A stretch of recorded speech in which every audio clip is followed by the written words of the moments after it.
Estamos iniciando mais um vídeo nesse canal. Este é o terceiro vídeo que nós falaremos sobre a Bíblia, mas eu quero abrir um parêntese.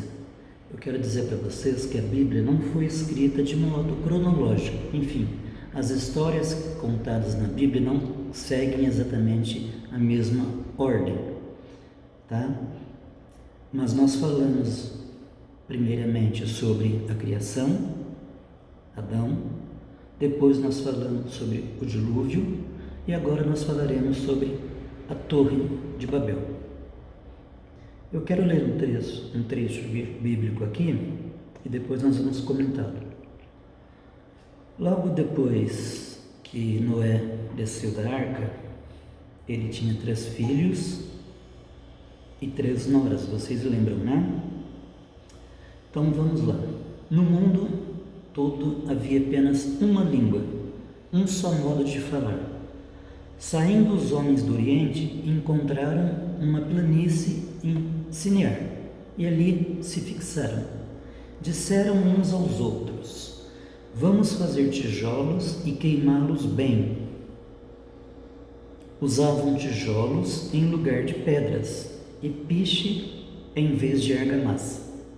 Depois disseram: vamos construir uma cidade com uma torre que alcance os céus.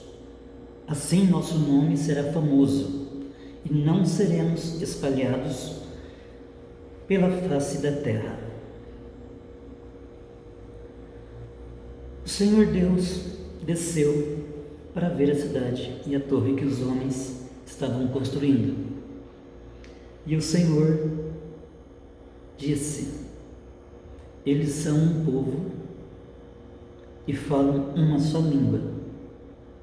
E começaram a construir isto. Em breve, nada poderá impedir o que planejam fazer. Venham, desçamos, venham no plural. Deus nunca esteve só. Sempre o Pai, o Filho e o Espírito Santo. Venham, desçamos e confundamos a língua que falam, para que não entendam mais uns aos outros.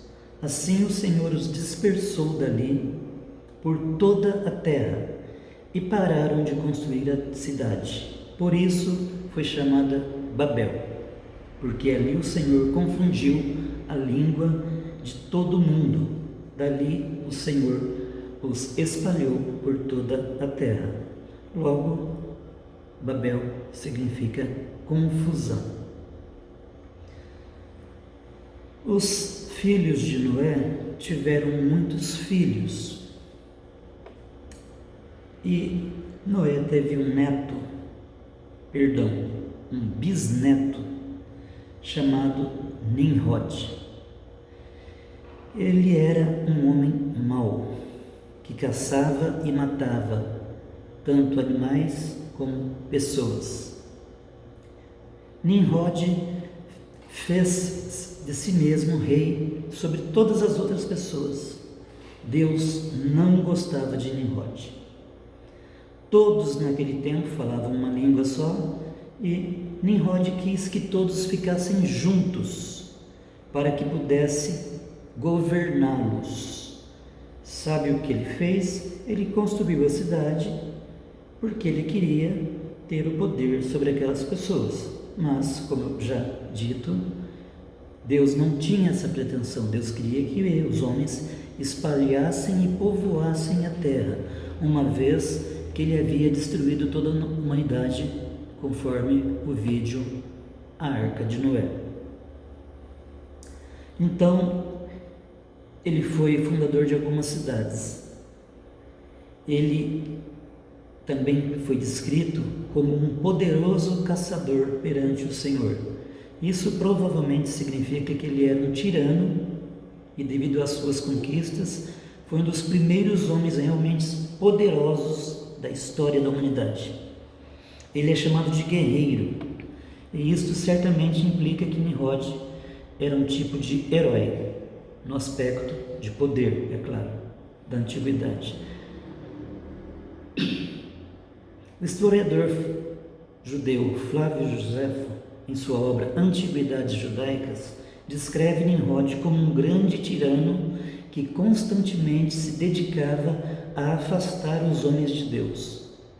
Ele fazia com que as pessoas confiassem em sua própria força. Ele também identificava, vejam isso, a submissão a Deus como um tipo de escravidão. Flávio Josefo, um grande historiador, atribui a Nimrod a construção da Torre de Babel. Segundo ele, a motivação para tal construção era o desejo de se vingar de Deus, caso ele resolvesse inundar novamente a terra. Além disso, essa torre concentrava a humanidade em um só lugar, contrariando a ordem de Deus para a dispersão da humanidade sobre a terra. Nimrod fundou um reino que chamou de Babel, Ereque, Acade e Calné, na terra de Sinar, atualmente a região ao sul do Iraque, só para que vocês possam entender geograficamente onde fica essa terra. Posteriormente, esta área se tornou a famosa Babilônia.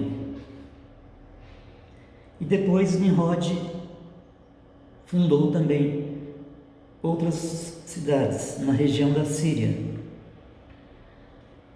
Nínive, Reobote-ir, Calá e Resem. Vejam que realmente ele era um homem extremamente poderoso. O pai de Nimrod se chamava Cush.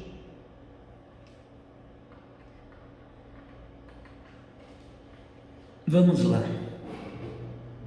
Nimrod foi o primeiro maçom da face da terra.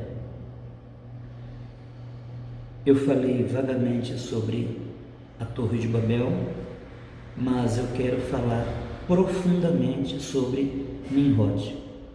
Por isso nós vamos dividir este vídeo em duas partes. Terça-feira, hoje, e quinta-feira nós continuaremos este texto que eu achei muito interessante. Eu pesquisei muito sobre a vida de Nimrod, mas eu só quero citar uma passagem para vocês. O próprio tio de Nimrod, tio-avô, Sem, um dos filhos de Noé, ele não conseguia mais suportar as perversidades de Nimrod. Ele organizou um exército, ele atacou e matou Nimrod. E para garantir que os povos daquele tempo compreendessem perfeitamente a totalidade da derrota de Nimrod nas mãos do defensor de Deus, Sem desmembrou o corpo de Nimrod e enviou as partes às muitas cidades do império para servir de advertência sobre o que aconteceria a quem se atrevesse a seguir as crenças de Nimrod. Nós vamos parar por aqui, nas crenças de Nimrod, e vocês vão ficar surpresos quinta-feira, que eu vou provar para vocês que Nimrod foi o primeiro maçom da história da humanidade. Ele fundou uma organização secreta e hoje, na maçonaria, eles próprios se autodenominam construtores. E Nimrod foi o construtor da Torre de Babel. Espero que tenha ficado claro até aqui. Meu objetivo é fazer vídeos pequenos, mas com conteúdo, de modo que vocês possam ir acompanhando e entendendo tudo o que nós vamos falar ao longo desses vídeos, enquanto Deus me permitir e eu viver. Muito obrigado, fiquem com Deus, tenham uma boa noite e até o próximo vídeo.